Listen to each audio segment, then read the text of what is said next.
What's good is Brokers Talk. Man, first and foremost, shout out to you guys, man. Shout out to my old subscribers. Shout out to my new subscribers. Last time I checked, we're at 86 subscribers. You know what that means? We are 14 more to go, man. 14 more to go and we'll hit the magic 100 subscriber marks. Now, for you guys this is your first time watching this video, for you guys that have not subscribed yet, you guys ran across the page, listen, we have a campaign going on. What's the campaign? We need to hit 100 subscribers by November. That's coming up real quickly, right? Real fast. We need 100 subscribers by November. How can you help the campaign? I'm glad that you asked. It's easy. All you have to do is like the video, comment, and subscribe. Like, comment, subscribe. Like, comment, subscribe. That's all you have to do. And that's how you can help this campaign. Thank you. Don't forget to, all my subscribers, don't forget to like the video, man.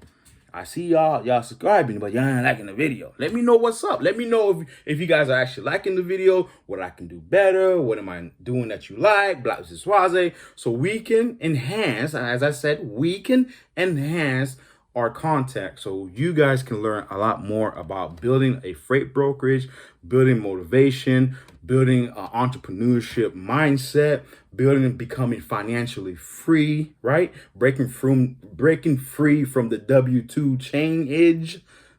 We're going to talk about that later. But yes, this platform is for you guys, man. So shout out to you guys, man. Shout out to you guys for liking, subscribing, and doing everything that I asked you. So like we always say, let your mama know, let your daddy know, let your auntie know, let your uncle know, let your cousin know, let your mama. I said your mama, right? Let your daughter, let your son, let your brother, your sister, man. Let everybody know, even the grandma, because you know it's daddy old time. All right, man, we good. Let's just get the video started, man. Right now, class is in session. Let's go.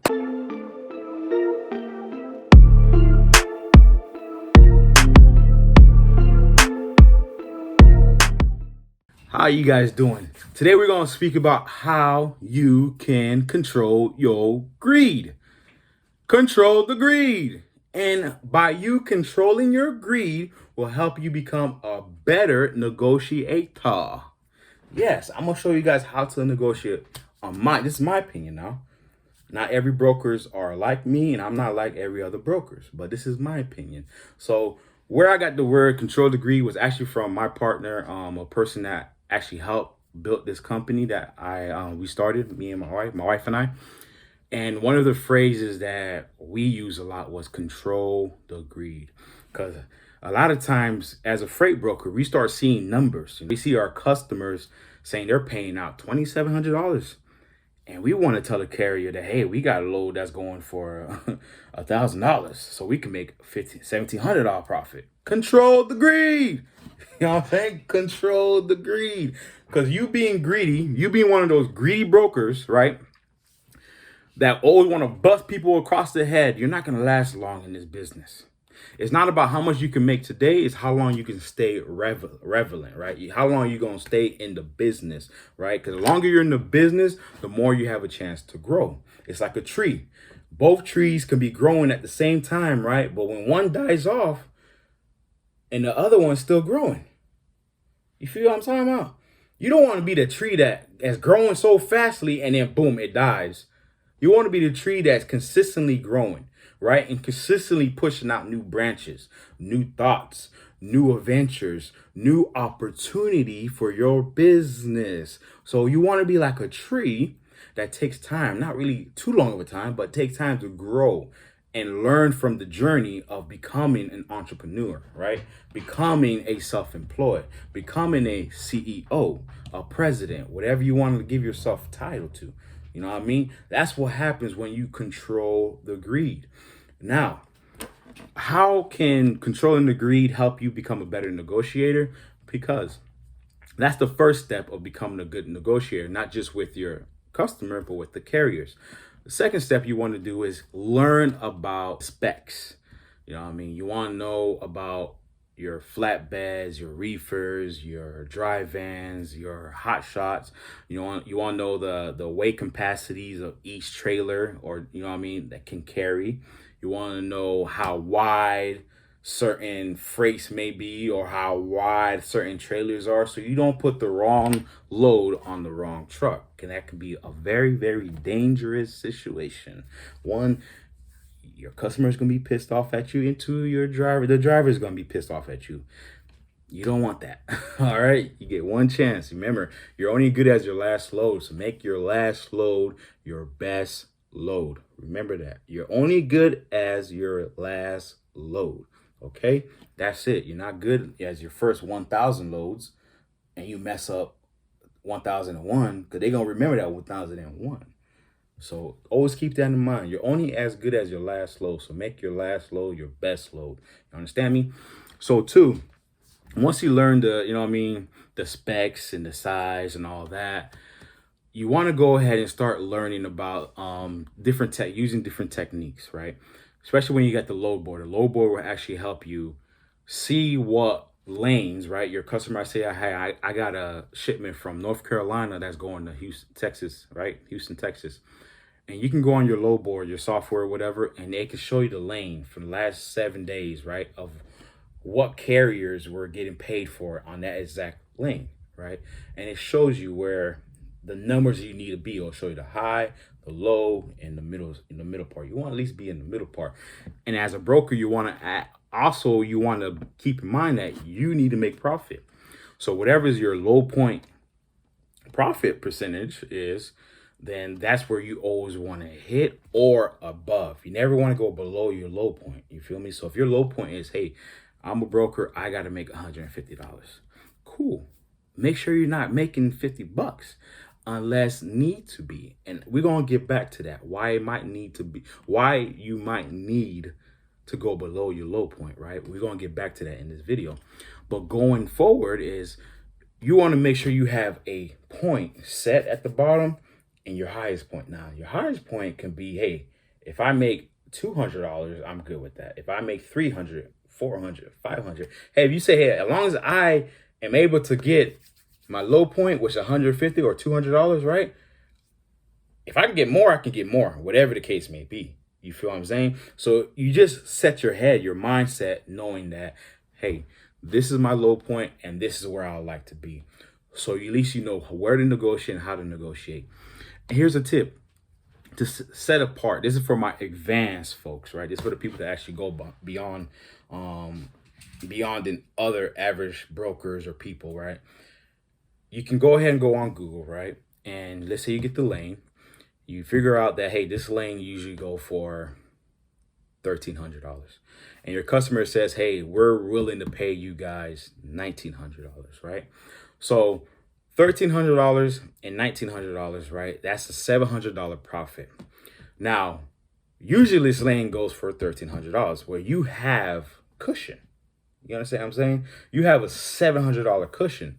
So when you go online, you want to go ahead and find out the gas price, the national gas average for diesels. Because a lot of the time these carriers, when they look at your listing or your post, they look at how much you're paying and they kind of go back and see how much gas is going to be for that lane. Because they're going to take out the gas price out of what you're paying. So they'll have their gas price might be $200, $300, $700. And then the base, what's left over, of $1,300. So that's how some of these carriers look at it. They just don't look at $1,300 and say, oh wow, I can make $1,300. It's only a 2-day trip. Let's run it. No, carriers actually break it down. So as a broker, you want to go ahead and look at these gas prices for that week and kind of work in between, right? If I know gas prices are pretty high that week, and from North Carolina to Houston, it's going to cost a carrier averagely $350. I'm going to go ahead and put on my post that I'm paying out $1,400. Now, you guys might say, well, you just went up $100. Of course, because you want to give yourself space to work with. Because I know that my carrier is willing, my customer is willing to pay $1,900. I'm gonna post this up for $1,400. It's $100 more than the last previous, and I'm gonna find a carrier that might say, "Hey, listen, I see you got a post that says $1,400. I'll do it for $1,550." $1,550. That's not bad at all. So you want to give yourself a wiggle room, right? A room where if need to be more, you have that cushioning. You don't want to get a customer telling you that, hey, we're going to give you $1,900, and then you go online and you tell them, I'm willing to do this for $1,800. So if the carrier come back to you and say, hey, we'll do it for $1,900, you a dummy. Because now what you going to do? You're going to tell the customer, oh, wait, hey, can we get it for $2,500? Because I didn't make my profit. I forgot all about my profit. You can't do that. You feel what I'm saying? So you always got to know, give yourself a cushioning part. And this is how you have a better chance of negotiation. And then sometimes by doing that too, knowing about the gas price and all that good stuff, you can kind of weed out carriers that are trying to bust you in your head. Because if they come up to you and tell you, well, you know, traffic is this much and it's going to cost me this much money for gas. You kind of know in the back of your head, like, hey, this carrier is a waste of time. He's trying to really get at me, or she's trying to get over me. And you can be a little aggressive and say, hey, listen, it's $1,400, $1,500, and that's it. Take it or leave it. You feel what I'm saying? Now, going back to sometimes you might have to go below your base price is mainly for your customers. You're gonna have days where your customers is giving you great lanes, right? And you're making $400 profit, $300 profit, $250 profit. You might be making $600. The most I ever made was a $1,500 profit, and it was urgent, and I was able to find a carrier that was this load off in that state, and it was basically 55 miles away. So I was able to connect the dot and made $1,500. It doesn't happen all the time, but it can happen. But there comes times where your customer is going to give you that one call and say, hey, listen, I have an urgency. I need to move this freight from here to here, and we're only able to pay this amount of money. Now, you can be that jerk and say, nah, I'm only making a $100 profit. I'm only making a $90 profit. I don't think I want to do that. Or you can be and say, hey, listen, so far this week, I made about $1,200 off of you. Okay, I'll move this one right here for you. I know I'm only going to make $90, but I'll go ahead and move this for you, man. Because this industry is you scratch my back, I scratch yours. You know what I mean? Don't ever forget the people that feed you. Don't ever forget the people that help you grow. Because that one customer can become 2 customers, can become 3 customers, can become 10 customers, right? And each and one of those customers is going to remember that favor you did for them. So the next time something pops up along the line, guess who they're going to call first? You. Okay? So those are simple ways of kind of negotiating with a customer and negotiating with a carrier. Make sure you know the specs. Make sure you know the size of the trailer and all that good stuff. And if you want to go above and beyond, learn about the gas mileage for that day. You can go on, I think it's Gas Buddy or whatever. Go on these sites that actually tells you the national gas prices, not mileage prices. And it'll help you kind of put yourself in the carrier's position where you're giving them the best number, where they're still making money and they're still able to put gas in their trucks. And at the same time, you're still able to make a profit. And there's going to be some times where your customer's going to need your help. And don't be ashamed to help out. You know what I mean? Because you scratch their backs, guarantee they're going to scratch your back. With that being said, I hope you guys enjoyed this video. I'm also got another videos coming up that's going to be how to weed out these carriers, okay?